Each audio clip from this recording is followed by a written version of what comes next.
소망 안에서 승리하며 살아가는 복된 하루 되시기를 축복합니다.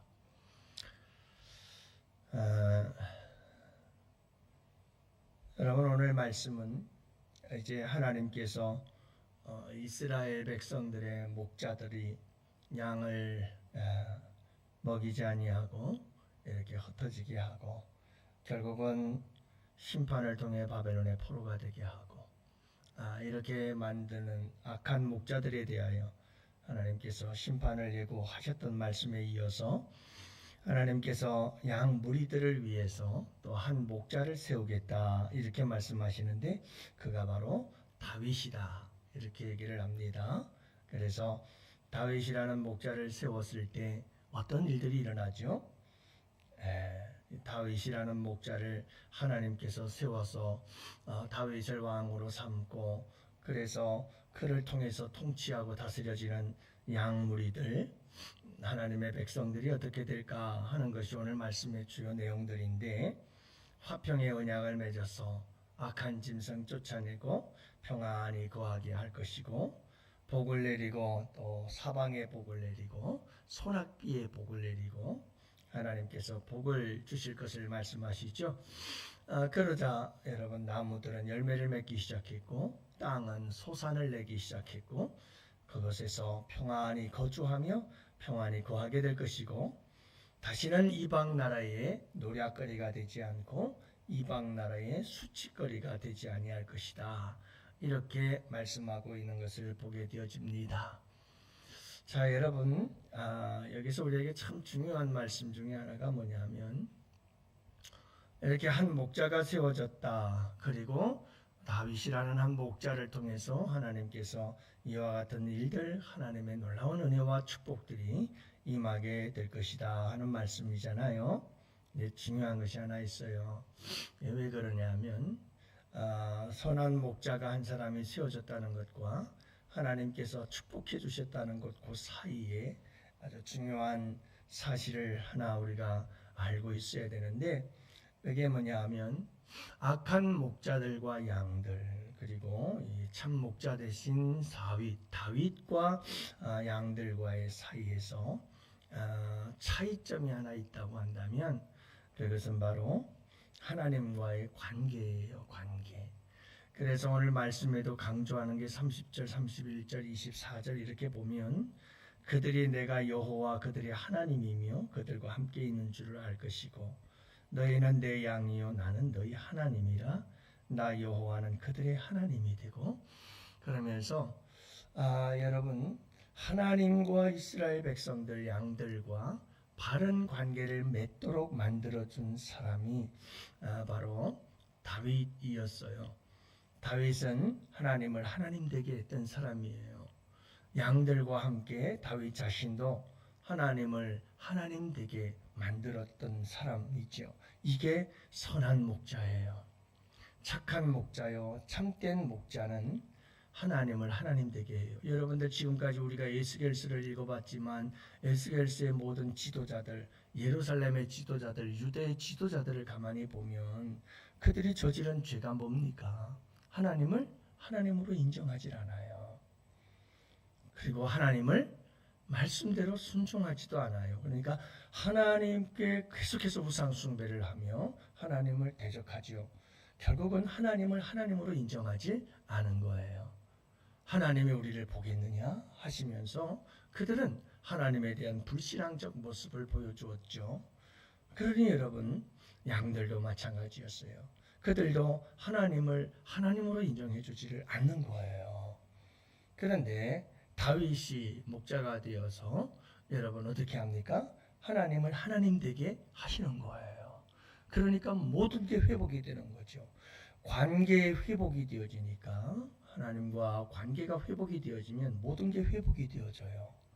하나님과의 관계가 깨어지면 이런 무서운 심판이 찾아오게 되어진다라고 하는 것을 말씀해 주고 있는 거예요.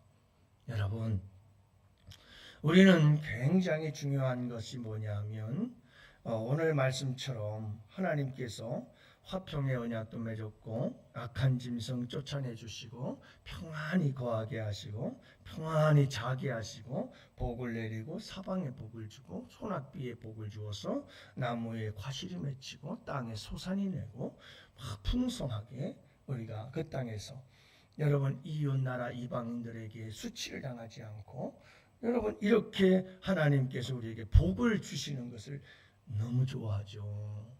이건 저도 좋아해요. 여러분들만 좋아하는 게 아니고 나도 좋아요. 복 받는 거 싫은 사람 어디 있어요? 자, 그런데 중요한 것은 뭐냐면 우리가 이런 복을 하나님께로부터 받고 은혜를 받아야 되는데 중요한 게 뭐냐면 가장 중요한 것은 하나님과 나와 우리와의 관계에 있다는 거예요. 하나님을 과연 하나님으로 인정하며 살아가는가 하는 거예요. 이게 중요해요. 그래서 지금까지 여러분 에스겔서 34장까지 우리가 읽으면서 계속 반복되어지는 게 뭐예요? 심판을 이야기를 하면서도 너희가 내가 여호와인 줄 알리라. 너희가 그때야 내가 여호와인 줄 알리라. 이 하나님은 하나님을 하나님으로 인정해 주기를 원하는 거예요. 내가 여호와 하나님인데 너희들이 나를 하나님으로 여호와로 창조주로 인정을 안 한다는 거예요. 그래서 결국은 심판을 행하는데 그 심판을 받은 후에야 너희들이 하나님이 정말 하나님이셨구나 하는 걸 인정하게 될 거다 하는 게 이 에스겔서의 주된 내용 중에 하나잖아요. 계속해서 반복되고 있거든요. 그만큼 하나님이 원하시고 바라는 게 뭐냐면 하나님을 하나님으로 인정해 주기를 원하시고 그 일을 기뻐하시는 하나님이시다 하는 걸 여러분 잊지 마세요. 그 왜 그런가? 여러분 사람들이 나를 나로 인정해 주고 하나님을 하나님으로 인정해 주면 나도 좋고 하나님도 좋고 다 누가 인정받을 때마다 좋아. 그런데 문제는 뭐냐? 하나님은 단순히 백성들이 나로 하나님으로 인정해 주는 것 자체보다도 여러분 그 관계 회복 속에 오늘도 말씀 속에 있잖아요. 내가 복을 주겠다. 사방에 복을 주겠다. 소낙비에 복을 주겠다. 하나님의 진정한 기쁨은 어디에 있느냐 하면 하나님을 하나님으로 인정하는 관계 회복이 이루어질 때 내 백성이 복을 받는다 이 말이에요. 그게 중요한 거죠. 그게 하나님의 이름이 높임을 받고 영광을 받는 것도 좋지만 여러분 더 중요한 것은 하나님을 하나님으로 인정할 때 하나님과의 관계가 회복되어지는 것이고 그 속에서 하나님의 축복이 양들에게 흘러가게 되고 백성들에게 들어가게 되어진다는 사실을 말씀해 주고 있는 거예요. 결국 여기서 말씀하고 있는 다윗, 그 다윗은 누구를 말하는 거예요? 예수 그리스도를 예표하고 있는 거예요. 여러분 참된 왕은 참된 목자, 참된 선한 목자는 누구예요? 예수 그리스도예요. 그분만이 완전한 목자가 되시는 거죠. 여러분 다윗을 통해서 구속사적인 의미에서 예수 그리스도가 우리의 목자가 될 것이다. 그가 목자가 되어서 양들을 이렇게 아름답게 만들 것이다. 왜요? 예수 그리스도를 통해서 우리가 하나님과 우리와의 관계를 회복시키기 때문에 그래요. 대속을 통해서 죄를 사하고 죄의 문제를 해결하심으로 완전히 하나님과 우리와의 관계를 회복시켜 주셔서 그 관계 회복 속에서 하나님이 우리에게 주실 놀라운 하늘의 신령한 은혜와 축복을 누리며 살아가게 될 것이다 하는 것에 대해서 말씀하고 있는 거죠. 사랑하는 성도 여러분 잊지 마시기를 바랍니다. 하나님을 하나님 되게 하셔요.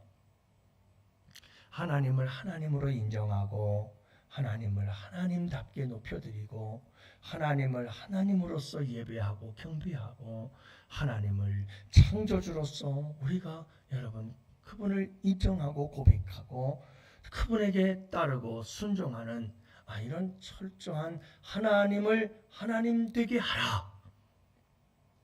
그럴 때 하나님의 축복이 우리 가운데 임하게 되어진다. 왜요? 하나님과 우리와의 관계가 아름다운 관계예요. 온전한 관계가 되어지기 때문에 그래요. 하나님을 하나님 되게 하세요. 하나님을 하나님 되게 하세요. 그분을 여러분 너무 이 세상 속에서 초라하게 만들지 마시고, 그분의 이름이 짓밟히게 하지 마시고, 그분이 그분답게 이 땅 위에서 높임을 받고 영광을 받고 존귀함을 받도록 우리가 그분을 존귀하게 대하야죠. 나를 존중히 여기는 자를 내가 존중히 여길 것이다.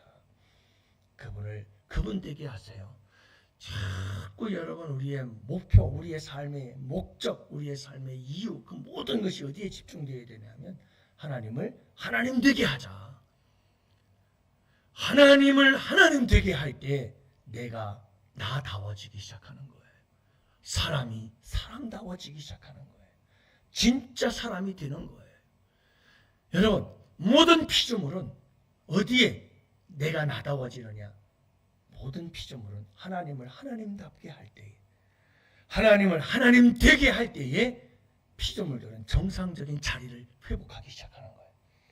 사람은 사람이 사람 되게 하고 우리의 인생이 인생이 되게 되고 참된 인생이 되기 시작하는 거죠. 그리고 하나님은 거기에 복을 더해 주시는 줄로 믿습니다. 교회도 마찬가지예요. 교회가 정말 좋은 교회가 되려면 어떻게 될까요? 하나님을 하나님 되게 하라. 하나님을 하나님 되게 하라. 그런 교회는 하나님께서 반드시 복을 주셔요. 사방으로 복을 주셔요. 소낙비의 복을 주셔요. 그래서 풍성한 결실을 맺을 수 있도록 하나님께서 도와주시고 외부의 공격으로부터 지켜주시고, 여러분 이게 다 하나님께서 오늘 말씀 속에 주신 축복이 아니겠어요? 그렇죠. 여러분 우리 가운데 이런 은혜가 있기를 원해요. 하나님을 하나님 되게 하라. 이거 참 중요한 말이에요. 하나님을 하나님 되게 하세요. 네, 하나님을 하나님 되게 하세요. 그럴 때 내가 나 되고, 여러분 내가 될 때, 그때 가장 내가 빛을 발할 수 있는 때거든요. 그리고 교회가 교회다워지는 거예요. 무엇할 때? 하나님을 하나님 되게 할 때. 이게 무너지고 나면 아무것도 남는 게 없어요. 내가 나로 나되지 못하지요. 교회가 교회다워지지 못하지요. 모든 게 다 무너지게 되는 거예요. 그래서 우리의 모든 삶의 목표는 여기에 맞춰져야 된다 하는 걸 여러분 잊지 마시고, 오늘 이 하루도 우리 주님이 더욱 원하시는 게 뭐예요? 나 여호와인 줄 알리라. 하나님을 하나님으로 알고 하나님을 하나님으로 인정하고 하나님을 하나님 되게 하는 거, 그걸 우리 주님은 그렇게 원하시고 계셔요. 그럴 때 여러분 우리 가운데 그 관계 회복을 통해서 온전한 하나님의 은혜와 축복의 역사들이 함께 하실 줄 믿으시기를 바랍니다. 오늘도 하나님을 하나님 되게 하시고 예수 그리스도 그분을 그분 되게 하시는 복된 하루 되시기를 축복합니다. 여러분 오늘도 우리 환우들을 위해서 기도합시다. 이제 오늘 떠나는 우리 학생들 수련회를 위해서 우리 함께 기도해 주시기를 바랍니다. 오늘서부터 시작되어지는 이 수련회, 여러분 정말 성령께서 우리 아이들에게 역사하여 주시고 만져 주옵소서. 우리가 함께 기도했으면 좋겠어요. 그리고 나아가서 여러분 나라와 민족을 위해서 기도하시고 우리 양원교회 악한 사탄 마귀의 권세로부터 지켜주시고 성령께서 운행하시며 성령께서 역사하시고 일하시는 복된 교회가 되게 하사 평안하여 든든히 서가는 교회가 되게 하여 주시옵소서. 여러분 우리 다 같이 함께 두 손 들고 주여 부르짖으며 함께